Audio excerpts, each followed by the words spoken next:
organizations create lanes. You know what I mean? If you go to an organization, it just tells you what to do because that's exactly what they want you to do. There's no creative freedom or space. That's probably a failure of the executive team, or saying, I could do it better, I just don't have time, so therefore do what I'm talking about. But HR teams are guilty as well of not evidencing value or not putting themselves forward to put them in a position where the business would actually give them the reins. So you will have heard often enough, chief financial officers, are they the right people to run an organization? Big question mark. From a financial perspective, yes. From a creative and a people perspective, not really, or a lot of the time. So what's a HR team to do? Say, okay, finance own it, someone else owns it. We'll stay in a lane that we think we should be in, or should they be, like most organizations, arguing and presenting and putting forward why? And let's be honest, people businesses, not building businesses, it's as in physical buildings or machine businesses. We're not robots.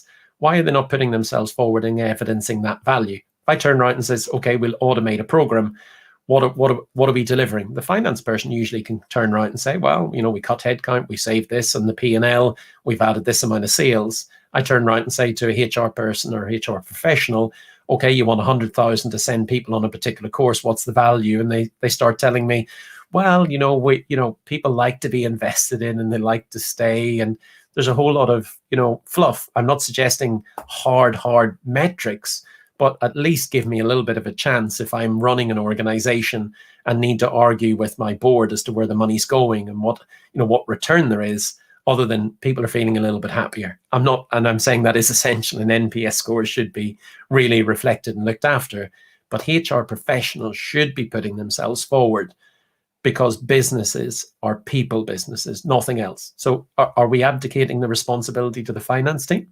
Are we abdicating it to the IT team to manage people change? That seems like an absolute dereliction of duty. And I agree with you. And going back to your statement, it's like, if you see, and see, this is where we'll disagree, but we'll agree at the same time, is that, I agree with you.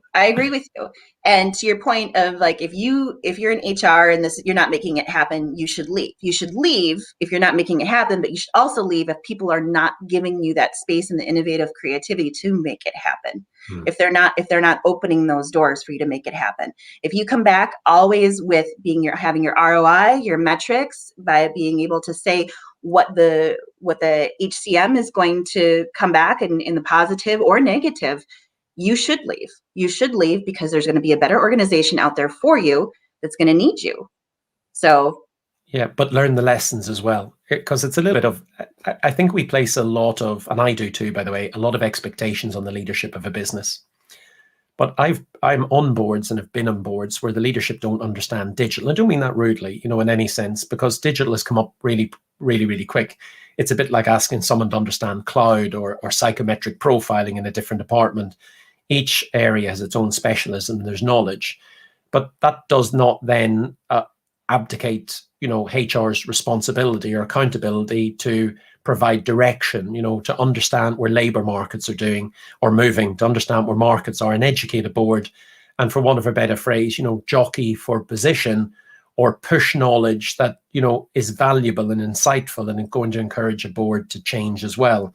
So just because a board currently doesn't understand the importance of, maybe digital technology or SaaS or cloud or human capital or the future work or digital skills, every department and executive board is incumbent upon both to educate themselves as to what and where and why and how customers are spending, where markets are going, how things are turning digital, and how they can build the organization of the future with their people.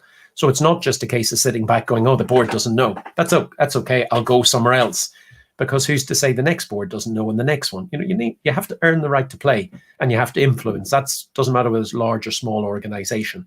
So I would definitely say the board has a responsibility, because I talk about, every time I meet people, about value setting and evidencing behaviors, because how many organizations have we all been in where an executive team has said, do this, and then they do the opposite, so that evidence setting for people is absolutely key.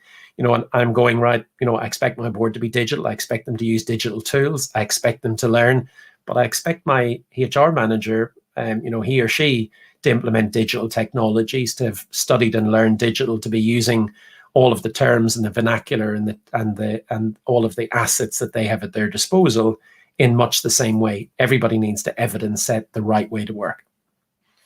Take the seat. Don't be asked to sit down. Take the seat.